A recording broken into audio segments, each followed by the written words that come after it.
Greetings, enlightened ones. Thank you for joining your generic store brand Reverend. In today's video, we're going to be going over how I was able to develop the Reverend character a little bit further. As you guys know, I've been working at Purgatory Scream Park for quite a little while now, and the reason why I chose to work at a haunt attraction before I even really get my foot in the door for film is to further develop my character building skills as well as my improv skills. And I've just working here, I've learned and discovered a lot, and especially with this Reverend character, whom I literally just developed within, I would say, 10 to 15 minutes. Now, this character is a bit of a work in progress. I'm still kind of testing the waters of what fits and what doesn't fit as I'm working in the front of the queue line here at Purgatory. There's a lot of veteran scare actors that have been working the front of the line, and they bring their own costuming to the table, their own originality, we'll say, which is very well done. And so they kind of gave me that opportunity, as mentioned, just a random Saturday of last week. They wanted me to kind of experiment with this like doctor getup. It was okay, but because I have a bad back, as I've even made mention to you guys, I've been doing a lot of chainsaw work where I just kind of chase after people screaming at the top of my lungs. I almost couldn't no longer do that for, I think I was doing it for 2 weeks straight. It really messed up my back where I blew something out in my lower back. I got scoliosis. So, art is pain, as they say. So a lot of it, I tried to just brunt through it because I really fully enjoyed the chainsaw character that I've kind of developed. That character in particular, the way that I developed him was kind of like Bubba from Texas Chainsaw. I tried experimenting with dialect, but honestly, the chainsaw is a little too loud to where I'm just kind of blowing out my vocals, trying to talk over it. So I kind of just keep it turned off, and I kind of just mumble and like, meh, meh, I just start doing that in front of people's faces and shit like that, and just acting kind of like mental. And that was kind of getting reactions out of people. But yeah, unfortunately I couldn't do chainsaw anymore, so they kind of decided, I guess I just have a good enough talent that they decided to throw me up front and experiment again with this doctor thing. I couldn't really flesh out the character much. It felt a little, this puppet, in my opinion, just didn't really resonate with me very well. It felt too Halloween-y to me. I wanted something a little more authentic and more planted, I guess is the way to put it. Nothing inherently bad with the design. Again, a lot of it is just I'm having to hold my hand like this for hours on end, minutes on end, and it kind of starts hurting a little bit. And honestly, I wasn't getting the reaction that I wanted out of people too much with it. And so that it was at this time where I decided, you know what? My channel name, if you guys don't already really know, Der Reverend in German means the Reverend. So I decided, I want to kind of bring my own piece to the table. I want to see what I can do with this character to really flesh him out and see what kind of reactions I was getting out of people. And so I got it greenlit. I thought it fit the Purgatory theme a little bit, since we do have an exorcism room. They heavily like our clowns to be very 31 inspired. Now, I don't particularly like that movie much, but I do like the grunginess of the clowns, and I do like Doomhead, and that actor, I've actually taken a few things from that actor in terms of Doomhead and kind of, his acting style and things like that. Because at the end of the day, as an actor, I've said this before in other videos too, your textbooks are essentially movies and other actors. And, you don't want to be a complete copycat of somebody, but you do want to take things that really give you inspiration. Like, damn, I really like how you delivered that line. I really like his facial features there on how he delivers those lines. I'm going to utilize that for this particular character, and I'm then going to deliver it in my own fashion. Because acting at the end of the day is about improv, as well as taking something that another actor has done, but making it your own, and so that way it has originality behind it.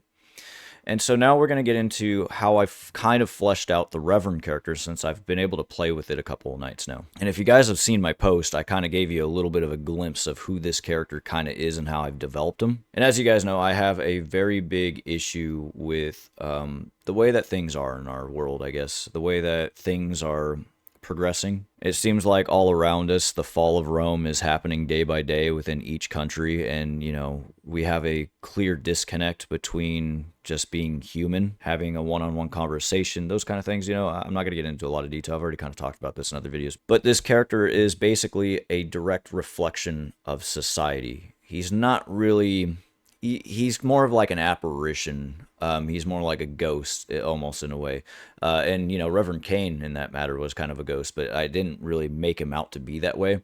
He's a mirror, essentially, on society, and that's kind of what I tell people. Like I'll tell people, like, "Oh, honey, I'm just a figment of your imagination. I don't actually really exist. I just hold the mirror." Golly, things like that. He kind of talks like he's got this southern, almost fruity, devilish type of tongue to him, and I don't know where the voice came from. It literally just popped up in my head one day while I was just out there, and I was like, dude, just talk like that. Let's see what just happens. But apparently, I a couple of people said I sound like somebody from, I think it's a TV show or a movie called The Sinners. Never seen it. Don't even know what they're talking about. But yeah, I kind of made this Reverend kind of a reflection on society. I'm basically their mirror, and to see if they can withstand their own convictions through what it is I'm telling them. Maybe it's a play on things that I feel are just kind of stupid. For example, yesterday, oh man, I'm telling you, like the amount of stupid shit that's on social media. A lot of these young kids are very influenced by a lot of the retardation that is going on. So for example, I guess there's this weird thing. I don't go on TikTok. I really don't. I have it, and I don't really utilize it at all. I mainly just use Instagram just because I'm more cinematic and I'm more photogenic, and so a lot of my art I like to just keep on that platform. TikTok, I can't stand the platform. I do have an account, but I don't think I'm really going to utilize it much. But yeah, what's been going around lately is this 6'7" weird shit. And so I was getting a lot of that in the line queue from a lot of these kids that are anywhere from the ages of like 20 and lower. And they just keep like saying it to me, like 6'7", 6'7", and then I would just tell them, "Sorry, son, but I don't partake in mind control projects." And then I would just kind of walk away. So that's to get people thinking, about a lot of this weird shit that we have that is being digested and consumed by us, right? When I've been growing up, we had our own stupid shit. Back in the day, though, for us millennials, it was more like challenges, stupid shit like the Tide Pod eating challenges and cinnamon challenges and all that other dumb shit. But as social media has advanced, it's definitely become more and more, just as they say, brain rotting. But yeah, and the way that this character carries himself, he's very chipper. He's still high energy, kind of like my clowns that I do. He laughs almost like a clown too. He can kind of, like, golly, don't we just got ourselves a fine couple here? Do you how do, madame? So he's a very high energy type of Reverend. The way he walks too, he's kind of dorky, kind of corny in the way he walks. And if people are frightened by him, though it's not my intention to be scary, but more of an entertainer, though I do particularly or I do partake in scaring people. So if people seem to be intimidated by me, then I just feed off that energy, and I'll be like, "What's wrong, son? If you running away, that must mean you're guilty of something. So what is it you want to testify?" Or I'll just be like, "Only sinners running away from me, so that must mean you're guilty of something." So you're just basically toying with these people. That's what it is. You just keep fucking with them. And if they're running away, that's where it gets really funny, especially in the switchbacks that we have in our queue line. So I'll be in the lines, and if they start running away from me, I kind of run kind of like this, and it's really fucking funny. And so as I'm running really retardedly towards people like that, it's other people are like laughing at me too as I'm like running towards them like that, and it's I even get a kick out of myself because people are so easily frightened and scared that it's more rewarding to kind of be funny by toying with them in that regard. So and sometimes when people are even scared and I'm really up in their face and they just start screaming and stuff, I'll be like, what's wrong? I don't mean to bite now. And it's I don't know, it's just it's a really weird, interesting kind of character that I've developed off the fly with him. And he's so unique in my opinion. I've at least I don't think I've ever copied an actor like this. Apparently, like I said, I'm similar to somebody from Sinners, but he feels so unique that he can almost be in his own movie. I'm still fleshing him out and I'm still trying to develop this character. Now, something that I almost failed to make mention, which is why my camera positioning is a little weird right here. I need to make mention of this because I think it's very important for just the haunt business in general, as well as character developing. My character doesn't always just scare, but he's more of an entertainer. He's like a jester almost. He's always interacting with the guests. He's an entertainer. And a lot of people appreciate that, believe it or not. People aren't just wanting to be scared, come to find out. A lot of people like to interact with you. They like, I mean, I'm kind of a show pony. Everybody wants to take pictures of me too. But people like interacting with you. They don't like the cheap, boo. Like it is a little corny. It is a little overdone. And I think what makes a good front of the line Q person, we'll say, or a good even actor, and I'm not trying to toot my own horn here, is if you can withhold a conversation and you can still remain in character and you're interacting. I think that's more worthwhile than a cheap scare or a cheap jump scare that you're just consistently doing throughout the night. And that's not to say that I'm shitting on everybody else that does that, that works at Purgatory. If that's your shtick and that's your thing, all power to you. It's just not mine particularly. I like to interact with people. I really like to communicate. And to further back up my point, there was a woman in the queue line, and almost everybody, and not just this one, but this one in particular, was like, I like you. I like you a lot. You're not just trying to scare me. You're actually trying to like, I think she said something like entertain me or something along those lines. She's like, you're really cool. I like you. And that says a lot. And it wasn't just her too. A lot of them were basically female and they were all like, I really like this guy. This guy's really fucking cool, and it's really rewarding at the end of the day to get that kind of reaction. And I really feed off of that energy. So, I would just be like, oh, shucks, honey. Don't try and make me blush now. Golly. So, I really feed off of that. It really inspires me and really helps me a lot. So, yeah, again, it's really not about scaring people, but what you can bring to the table in your entertainment style, I guess. And to also further back my claim, I actually had a conversation with an actor by the name of Cody Robinson. He's kind of a stunt actor that played in a lot of pretty known films like Halloween, I think Avengers, one of the Avengers, I can't remember. But I got to meet him. It was at the Houston Horror Film Festival's like vendor event or whatever they had on the 25th of October out here.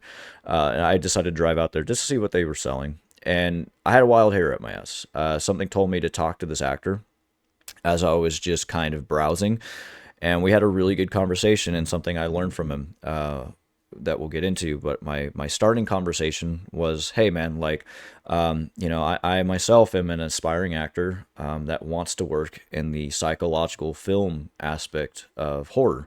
And right then and there, he was already intrigued. He was like, oh, we were just talking about psychological horror and how that's kind of like a thing now. He was talking to, I think, a friend of his and stuff.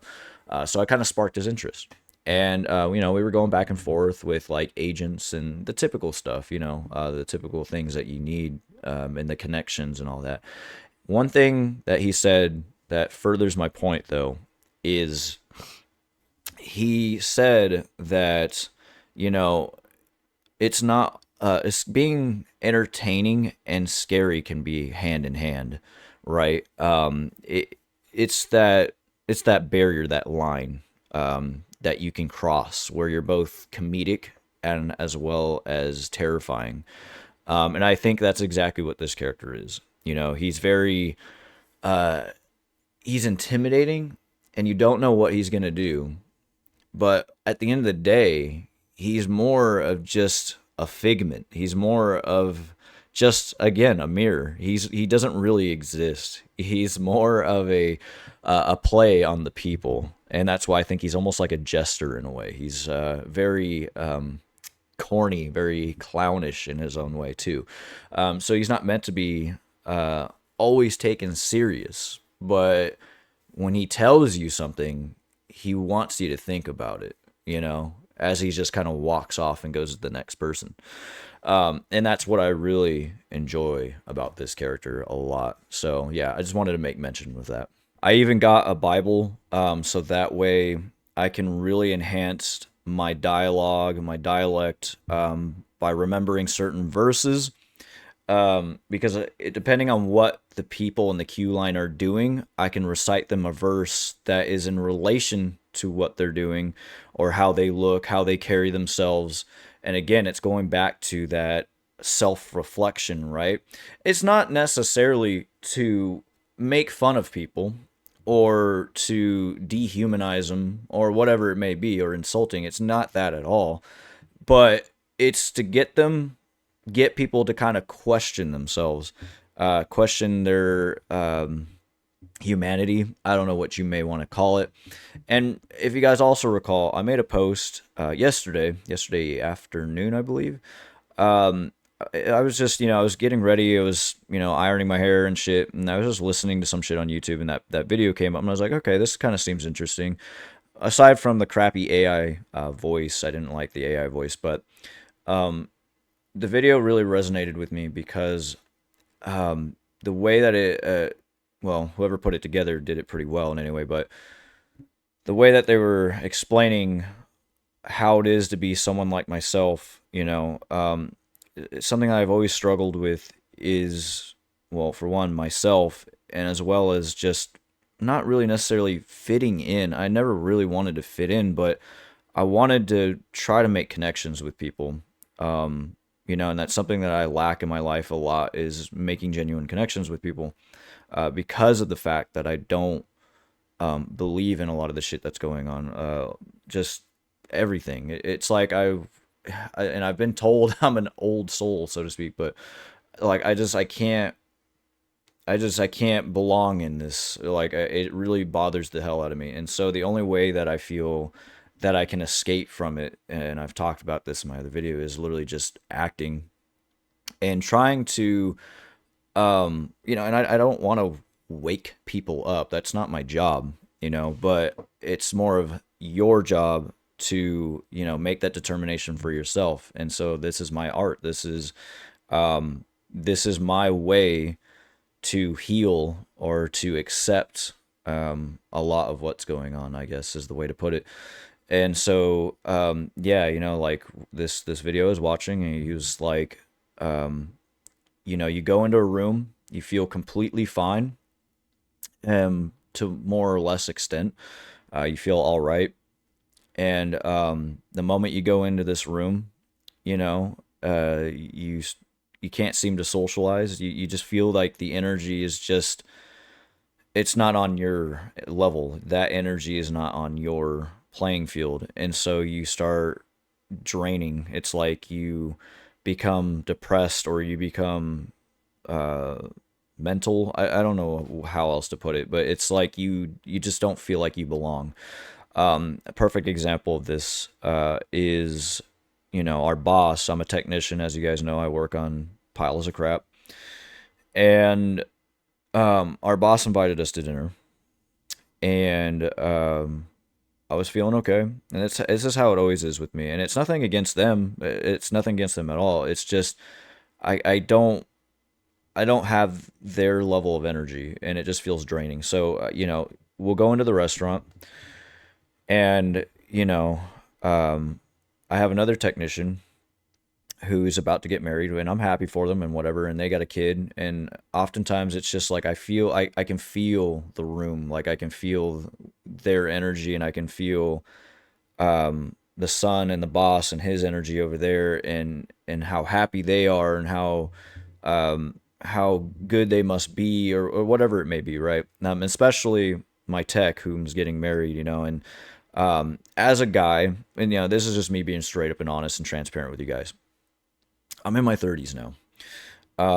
As a man, you see these things, especially when somebody appears to be happily married. They have a kid, and the kid's super into his dad, and he's like a big inspiration to him.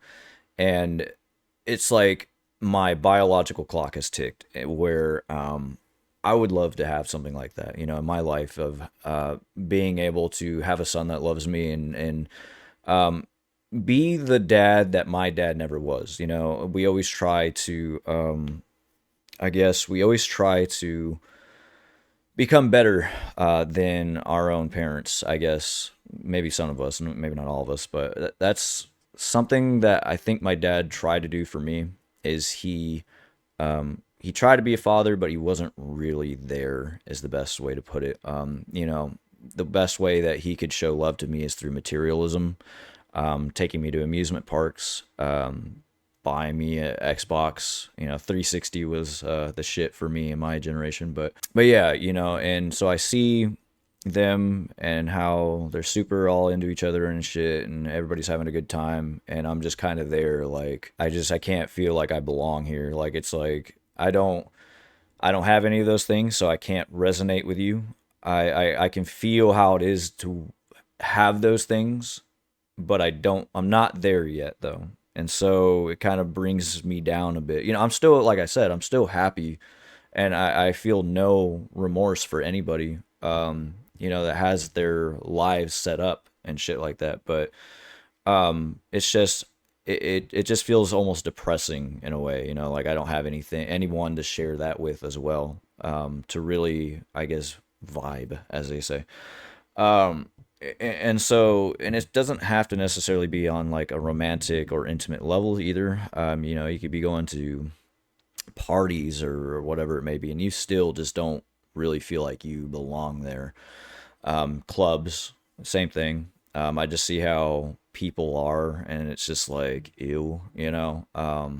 But I digress. So these characters that I develop are kind of like a reflection of me in a way, and I try to incorporate them accordingly to these characters. And again, like I said, I've talked a little bit about that on acting as my escapism, right? So this Reverend character at the end of the day he's a direct reflection on society. And what better way but to be the lawyer of God and literally try to hold up the mirror in front of people and really just kind of make them kind of question themselves. But, a lot of people at the end of the day, they're very low frequency brain level, not to be insultive, but a lot of people look at things from a very surface level, right? So that's why I'm not really worried about people not understanding this character too much, or because sometimes I'll even write messages that aren't by any means insultive or anything. It's more like they're encrypted, where, for example, I've made a note before that said, like, is he listening, as more of a question to God, like, everything, look at what's going on. There's a lot of shit going on. So where's that second coming? Where's that second coming, huh? Or I can't see, as a meaning of like being complacent, with what's going on. Can't see. I'm not going to see. So I'll say things like that in messages to people to see if they really understand. They're very encryptic, so most people, like I said, wouldn't get it. But that's all that really is. And in my opinion, I think it's really clever. I think it's really cool. Kind of creative, I guess. That's the only best way that I can put for this character. And like I said, I'm still experimenting with him to see where I can really get with him. But if I could make a movie with this character, like it'd be all fleshed out, dude. It'd be really cool. But yeah, I haven't made a video in a long time, and I apologize. I've been super busy with just my 9 to 5 and then trying to do the haunt stuff. I've made a little bit more progress on my ill film as well. I met a woman at the haunt too. She's really cool. That I'm hoping she'll still push through with me and develop this film together with, so that way I can actually get it out to you guys and I can credit her for it. So there's a lot of progress still being made. I just don't know when everything's going to really fruition. I'm hoping to shoot for the film by the end of November if everything goes according to plan. Because right now until October's over, I'm tied up. It's really even hard to get this video out, and I don't know if I'm going to have it done today because I got a lot of editing to do, but I'm hoping to have it at least tomorrow. So, anyways, guys, yeah, just super, super busy. If you guys have any questions, comments, or concerns, please feel free to leave them in the comment section below. I will see you in the next video. You guys have a good one. Peace out.